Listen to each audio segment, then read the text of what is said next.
잘 있었어요, 우리 까꿍이들? 응? 정말 오랜만이죠? 앨리스 마지막 이야기 들고 찾아왔습니다. 너무 오래돼서 기억이 안 나는 우리 까꿍이들 많을 텐데 사실은 이모도 좀 그래요. 그렇지만 시작이 있으면 끝이 있어야 했기에 어쨌거나 저쨌거나 마무리를 하려고 돌아왔습니다. 마무리는 굉장히 중요한 거거든요. 그래야 또 새로운 시작을 깔끔하게 할 수 있는 거고, 그죠? 기억나는지 모르겠어요, 지난 이야기들. 여왕도 있었고 왕도 있었고 지금 재판정인데 여왕이 있어서 그런지 아주 정신이 없습니다. 서로 이 말 저 말 하는데 혼이 쏙 빠질 것 같아요. 그렇지만 우리는 그 정신없는 법정으로 가봐야 되겠죠? 자, 이야기 마무리하러 떠나보실게요.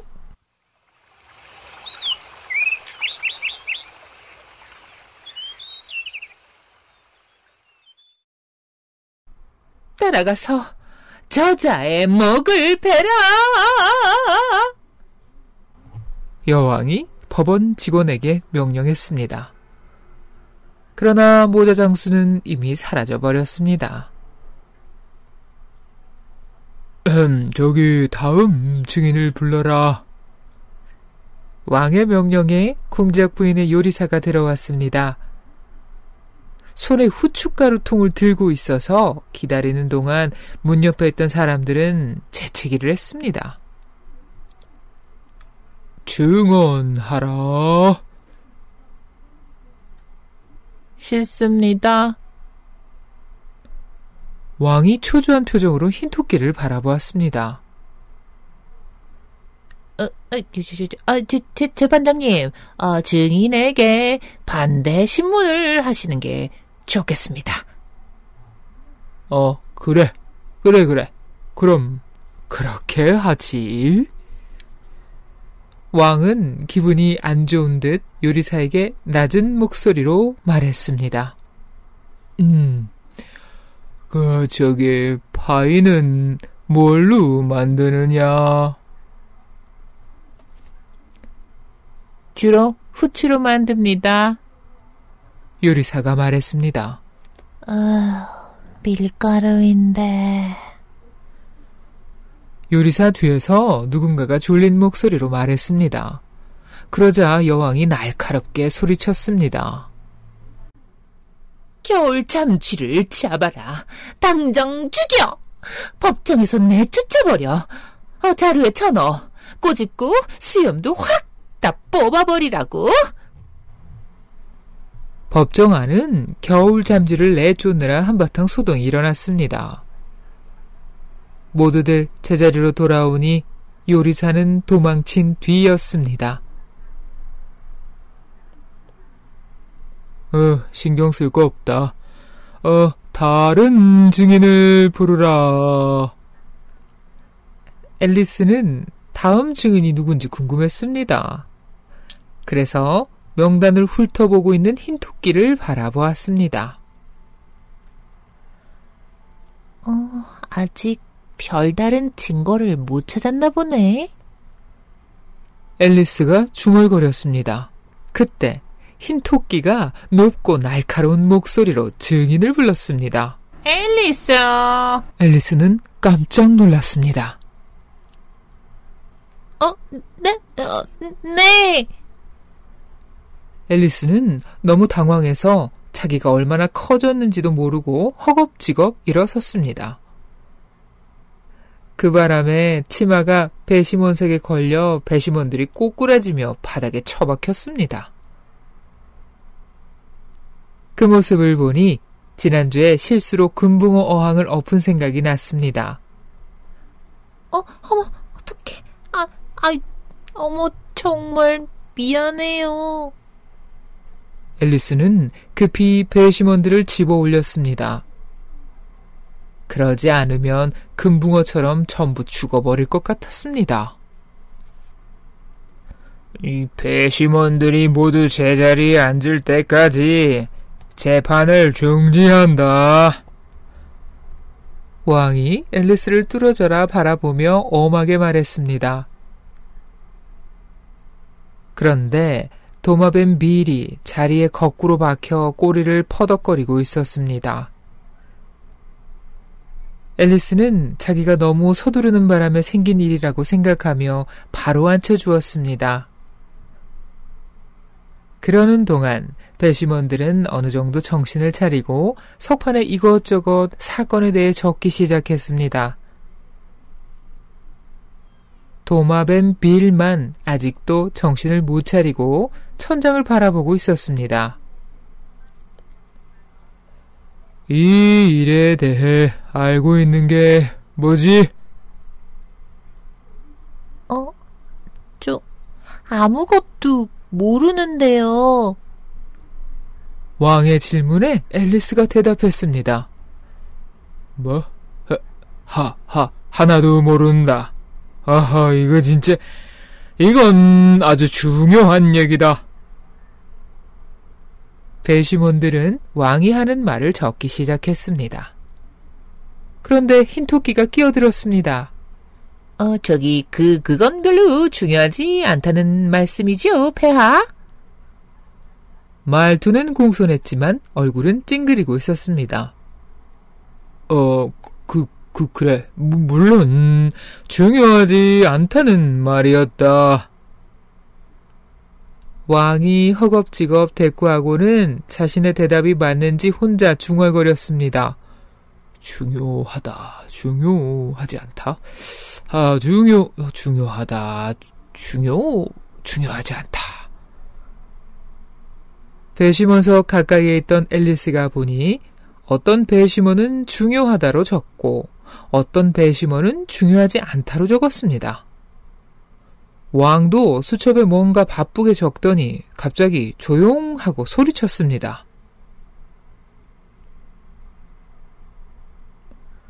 규칙 42조. 키가 1.6km 이상인 사람은 법정에서 나갈 것. 그 말에 모두 앨리스를 쳐다보았습니다. 나 그렇게 크지 않은데요? 아니, 그 이상이다.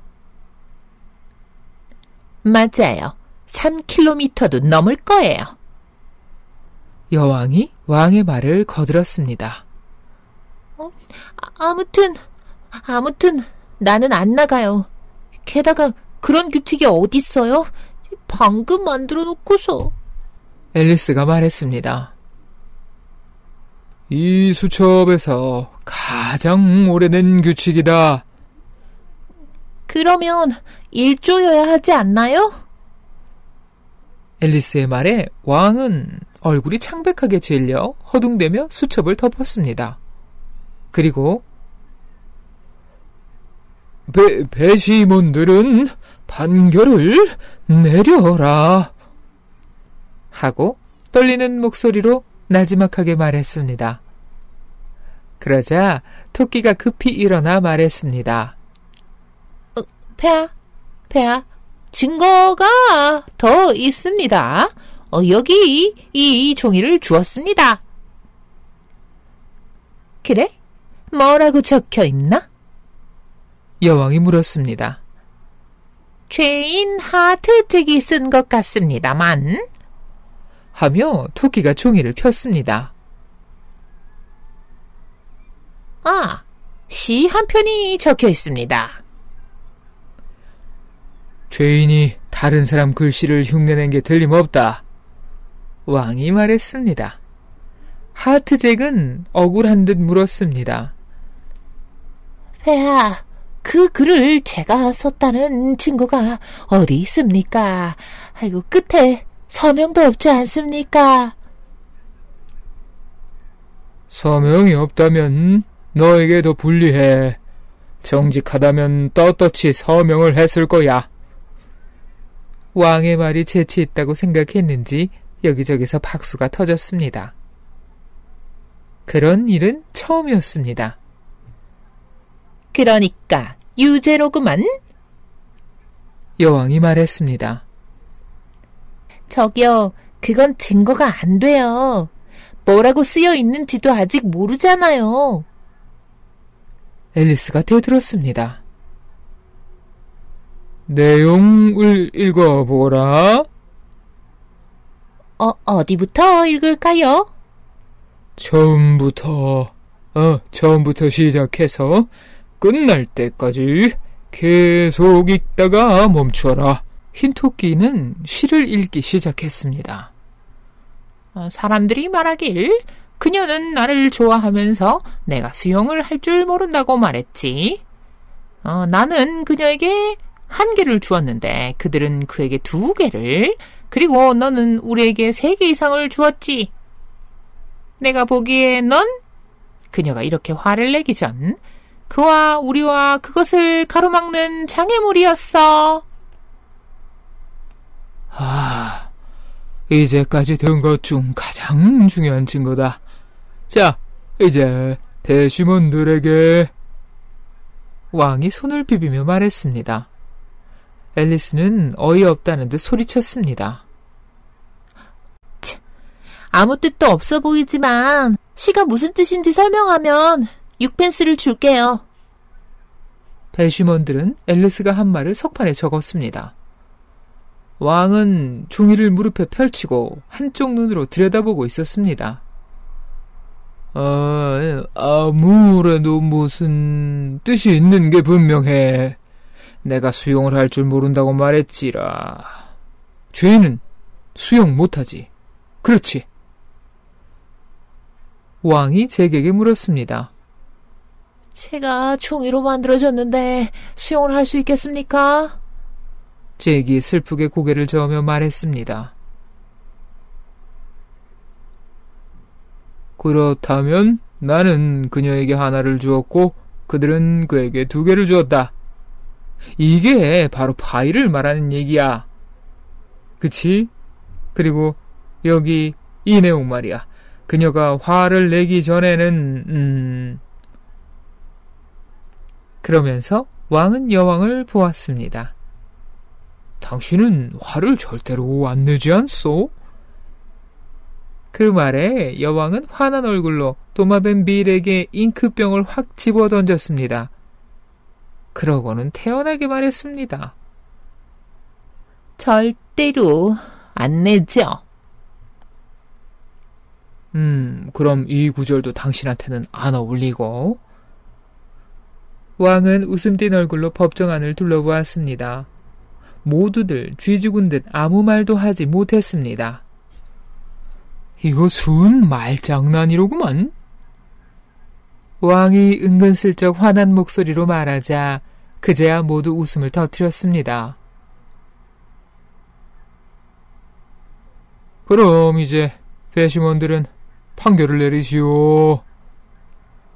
왕은 오늘 하루 20번도 넘게 같은 말을 하고 또 했습니다. 안 돼, 안 된다고. 선고부터 하고 판결은 나중에 내려. 여왕이 말했습니다. 선고부터 하는 건 말도 안 돼요. 앨리스가 큰 소리로 떠들어댔습니다. 입 닥치거라. 여왕은 얼굴이 뻘개져서 말했습니다. 싫어요. 저것은 먹을 줄아. 여왕이 명령했지만 아무도 듣지 않았습니다. 누가 겁낼 줄 알아. 카드 주제에. 앨리스가 말하는 사이 어느새 앨리스는 본래 키로 돌아와 있었습니다. 이때 카드들이 공중으로 날아올라 앨리스를 마구 덮쳤습니다. 앨리스는 놀랍기도 하고 화가 나서 소리를 지르며 그것들을 마구 쳐냈습니다. 그러다 어느 순간 자기가 강가에서 언니 무릎을 베고 누워있는 걸 알았습니다. 언니는 앨리스 얼굴에 팔랑팔랑 떨어진 낙엽들을 손으로 가만히 쓸어내고 있었습니다. 오래도 자네. 앨리스, 이제 일어나? 언니. 진짜 정말 이상한 꿈을 꿨어. 앨리스는 언니에게 꿈 이야기를 해주었습니다. 그래? 정말 이상한 꿈이구나. 자, 간식 시간 늦겠어. 어서 가야지. 이야기를 다 들은 언니는 앨리스에게 다정하게 뽀뽀를 해주었습니다. 앨리스는 벌떡 일어나 집으로 달리기 시작했습니다. 힘껏 달리면서도 놀랍고도 이상한 꿈 이야기가 자꾸 생각났습니다. 그런데 언니는 앨리스가 집으로 간 뒤에도 손으로 턱을 괴고 앉아 노을을 바라보았습니다. 귀여운 동생 앨리스와 앨리스가 들려준 이상한 모험 이야기를 생각하다 보니 자신도 점점 꿈속으로 빠져들었습니다. 언니의 꿈속에서는 먼저 앨리스가 나왔습니다. 앨리스는 언니 무릎에 깍지 낀 작은 손을 올려놓고 반짝이는 눈으로 언니를 보고 있었습니다. 머리카락을 넘기느라 머리를 비스듬히 기울이며 뭐라고 이야기하는 목소리가 귀에 쟁쟁했습니다. 앨리스의 말을 듣고 있을 때 사방에서 앨리스의 꿈속에서 나타났던 이상한 것들이 살아 움직였습니다. 흰 토끼가 휙 지나갔고 겁먹은 쥐도 눈물 웅덩이에서 허우적거렸습니다. 3월 토끼와 친구들도 찻잔을 달그락댔고 툭 하면 목을 베라던 여왕의 목소리도 들렸습니다. 공작 부인의 무릎에서 돼지가 재채기를 했습니다. 그리펀이 지르는 소리와 가짜 거북의 슬픈 노랫소리도 들렸습니다. 언니는 눈을 뜨기 싫었습니다. 그러면 모든 게 다시 재미없는 현실이 되어버릴 것을 알았기 때문입니다. 언니는 앨리스가 자라 어른이 된 모습을 상상해 보았습니다. 앨리스가 이상한 나라의 이야기를 아이들에게 들려주고 있는 모습도 그려보았습니다. 앨리스는 어른이 되어도 지금의 순수하고 사랑스러운 마음을 오래도록 간직할 거라고 믿었습니다.